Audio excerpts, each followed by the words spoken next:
কলিকাতা বিশ্ববিদ্যালয় BA fifth সেমিস্টারের সকল ছাত্রছাত্রী, তোমরা যাদের হিস্টোরি সাবজেক্টটি পাস কোর্সে রয়েছে এবং তোমরা যারা হিস্টোরি ডিএসই A2 পেপারটি চয়েস করেছো, তোমাদের জন্য আজকের এই ভিডিওটি মোস্ট ইম্পর্টেন্ট হতে চলেছে। কারণ আজকের এই ভিডিওটিতে তোমাদের জন্য বাছাই করা দুটি খুবই গুরুত্বপূর্ণ 5 নম্বরের কোশ্চেনের অ্যান্সার নিয়ে আলোচনা করব। কোশ্চেন দুটি ছিল, দেখো, প্রথম প্রশ্ন ছিল মেটারনিক ব্যবস্থা বলতে কী বোঝো, খুবই গুরুত্বপূর্ণ একটি কোশ্চেন। এবং দ্বিতীয় কোশ্চেন ছিল 1848 সালে ফ্রান্সে ফেব্রুয়ারি বিপ্লবের প্রত্যক্ষ কারণ কী ছিল।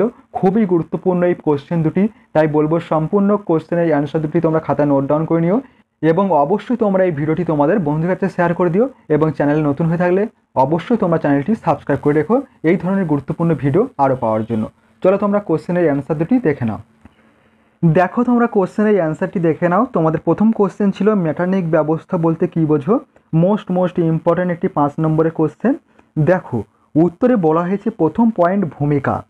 বলা হয়েছে নেপোলিয়ান পরবর্তী ইউরোপের রাজনীতিতে অন্যতম প্রভাবশালী ও বিতর্কিত ব্যক্তিত্ব ছিলেন অস্ট্রিয়ার প্রধানমন্ত্রী বা চ্যান্সেলর প্রিন্স ক্লেমেন্স মেটারনিক। 1773 থেকে 1859 খ্রিস্টাব্দ, 1815 খ্রিস্টাব্দ থেকে 1848 খ্রিস্টাব্দ কাল পর্যন্ত ইউরোপের রাজনীতির চিত্রণ ঘটেছিল মূলত মেটারনিকের ইচ্ছা ও অনিচ্ছা অনুযায়ী। এই পর্বে রাশিয়া, এশিয়া, এমনকি ইংল্যান্ডের রাজন্যবর্গ ও প্রশাসকেরা মেটারনিকের ব্যক্তিত্বের কাছে ম্রিয়মাণ বা মৃতপ্রায় ছিলেন। তাই এই সময় কালকে ইউরোপের ইতিহাসে মেটারনিকের যুগ 1815 থেকে 48 খ্রিস্টাব্দ বলে চিহ্নিত করা হয়েছে। উল্লেখ্য, তার অনুসৃত রাজনৈতিক ব্যবস্থা সাধারণভাবে মেটারনিক সিস্টেম বা মেটারনিক ব্যবস্থা নামে পরিচিত। পরবর্তী পয়েন্টে বলা হয়েছে মেটারনিকের ব্যবস্থার নীতি। মেটারনিক তার প্রতিক্রিয়াপন্থী ও রক্ষণশীল নীতির জন্য বিখ্যাত। স্বৈরাচারী শাসন ব্যবস্থাকে অপরিবর্তিত রাখা এবং পুরাতন ব্যবস্থাকে পুনঃপ্রতিষ্ঠিত করে ইউরোপকে বিপ্লবী ভাবধারা থেকে মুক্ত রাখা ছিল তার মূলনীতি। ফরাসি বিপ্লবজাত উদার চিন্তা চেতনা ধ্বংস করা ছিল তার জীবনের পবিত্র কর্তব্য। মেটারনিক মনে করতেন সিংহাসনে রাজার স্বর্গীয় অধিকারত্ব অভ্রান্ত এবং শাসকের প্রতি প্রজা আনুগত্য জানাতে বাধ্য। তিনি বলেন, রাষ্ট্র পরিচালনার ব্যাপারে থার্ড স্টেট এর কোনো ভূমিকা থাকতে পারে না। মেটারনিক আরও বলেন, রাজা ও অভিজাতরাই হলেন সমাজ ব্যবস্থা ধারক, কারণ দীর্ঘকাল তারাই ছিলেন সমাজের চালিকা শক্তি। আর ফরাসি বিপ্লব থেকে উদ্ভূত ভাবধারাগুলি ছিল সভ্যতা বিরোধী ধ্বংসকারী শক্তি। পরবর্তী বলা হয়েছে মেটারনিকের ব্যবস্থার উদ্দেশ্য। মেটারনিক ব্যবস্থার মূল উদ্দেশ্য ছিল অস্ট্রিয়ার হাবসবার্গ সাম্রাজ্যের ঐক্য, হাবসবার্গ রাজবংশের স্বৈর ক্ষমতা এবং ইতালি ও জার্মানির উপর তার প্রভাব প্রতিপত্তি বজায় অক্ষুণ্ণ রাখা। অস্ট্রিয়ার হাবসবার্গ সাম্রাজ্য ছিল একটি বহুজাতিক সমন্বিত অসংবদ্ধ রাজ্য। যেহেতু মেটারনিক আশঙ্কা করতেন বিপ্লব প্রসূত নবোদিত ভাবধারা গণতন্ত্র বা জাতীয়তাবাদ সাম্রাজ্য অনুপ্রবেশ করলে সাম্রাজ্য ভেঙে পড়বে। তার কাছে স্পষ্ট হয়ে গিয়েছিল এই নবোদিত ভাবধারা মহামারীর মতো এদেশ থেকে অন্য দেশে দ্রুত ছড়িয়ে পড়বে। সুতরাং অস্ট্রিয়ার স্বার্থে অন্য প্রতিবেশী দেশে বৈপ্লবিক ভাবধারা আত্মপ্রকাশ করলে তা ছড়িয়ে পড়ার আগেই হস্তক্ষেপ করে দমিয়ে ফেলা দরকার। সেহেতু মেটারনিক জাতীয় ও আন্তর্জাতিক সীমান্তের বাধা না মেনে অন্য দেশের অভ্যন্তরীণ বিদ্রোহে হস্তক্ষেপ করতে শুরু করে। পরবর্তী নেক্সট পয়েন্ট বলা আছে মেটারনিক ব্যবস্থার স্বরূপ। মেটারনিক ব্যবস্থার মূল উদ্দেশ্য ছিল প্রাক বিপ্লব যুগের অবস্থার প্রত্যাবর্তন করা, সমস্ত গণ আন্দোলন দমন করা। এই উদ্দেশ্যকে কার্যকর করতে মেটারনিক নিজের স্বার্থে ইউরোপীয় শক্তি সমবায়কে ব্যবহার করেন। মেটারনিক ন্যায্য অধিকার, ক্ষতিপূরণ ও শক্তিসাম্য নীতি দ্বারা ইউরোপের পুরাতন স্বৈরাচারী রাজবংশগুলির শাসন ফিরিয়ে আনে। ভিয়েনা সন্ধির মাধ্যমে অস্ট্রিয়ার স্বার্থ এবং ইতালি ও জার্মানির ওপর স্বার্থ অক্ষুণ্ণ রাখেন। মেটারনিক সাম্রাজ্যের অভ্যন্তরে মধ্যবিত্ত শ্রেণীর প্রভাব বৃদ্ধি রোধ করতে একাধিক দমনমূলক ব্যবস্থা গ্রহণ করে। এরপর দেখে নাও, তোমাদের দ্বিতীয় কোশ্চেন রাখা হয়েছে। পরবর্তী কোশ্চেন রয়েছে 1848 সালে ফ্রান্সের ফেব্রুয়ারি বিপ্লবের প্রত্যক্ষ কারণ কী ছিল। মোস্ট ইম্পর্টেন্ট একটি কোশ্চেন। দেখো, তোমরা উত্তরটি দেখে নাও। উত্তরে প্রথম পয়েন্ট বলা হয়েছে ভূমিকা।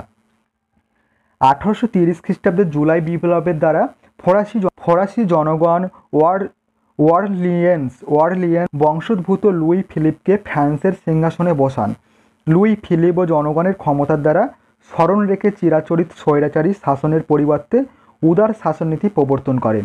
নিজ পুত্রদের সাধারণ বিদ্যালয়ের শিক্ষাদান, বিপ্লবের ত্রিবর্ণ রঞ্জিত পতাকা গ্রহণ, নেপোলিয়ন বোনাপার্টের দেহভঙ্গ এনে মনোরম সৌধ নির্মাণ ও বিভিন্ন জনকল্যাণমূলক কাজের মাধ্যমে তিনি নাগরিক রাজতন্ত্রের সূচনা করেন।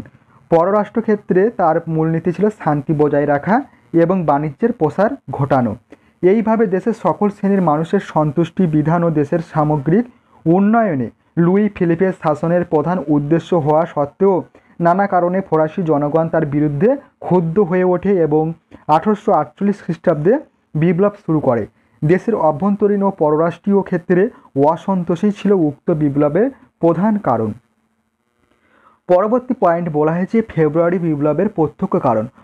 অভ্যন্তরীণ ও পররাষ্ট্র ক্ষেত্রে লুই ফিলিপের ব্যর্থতা যখন ফরাসিবাসীকে উত্তপ্ত করে তুলেছিল, সেই সময় ভোটাধিকারের প্রশ্নকে কেন্দ্র করে বিপ্লবের আগুন জ্বলে ওঠে। ফ্রান্সের প্রতিনিধি সভায় নির্বাচন পদ্ধতি ছিল ত্রুটিপূর্ণ। দুর্নীতি ও প্রলোভন দ্বারা ভোট সংগ্রহ সাধারণ নিয়মে পরিণত হয়েছিল। এই সব ত্রুটি দূর করণার্থে প্রতিনিধি পরিষদে এক সংস্কারপন্থী দলের উদ্ভব হয়েছিল।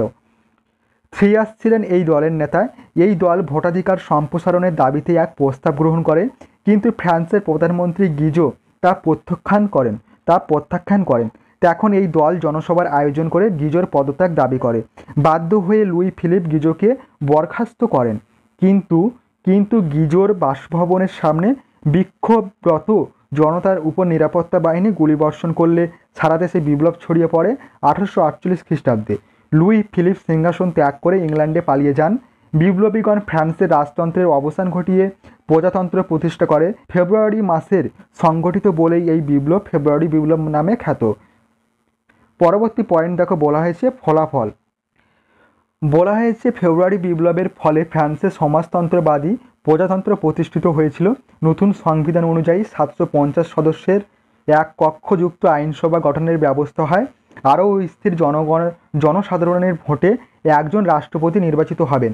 তার কার্যকাল হবে 4 বছর। এক ব্যক্তি দ্বিতীয়বার রাষ্ট্রপতি পদে বসতে পারবেন না। এই বিপ্লবের ফলে ফ্রান্সের মধ্যবিত্ত শ্রেণীর কর্তৃত্ব লোপ পায় এবং সাধারণ মানুষের জয় ঘোষিত হয়। এই ছিল তোমাদের সম্পূর্ণ কোশ্চেন দুটির অ্যান্সার।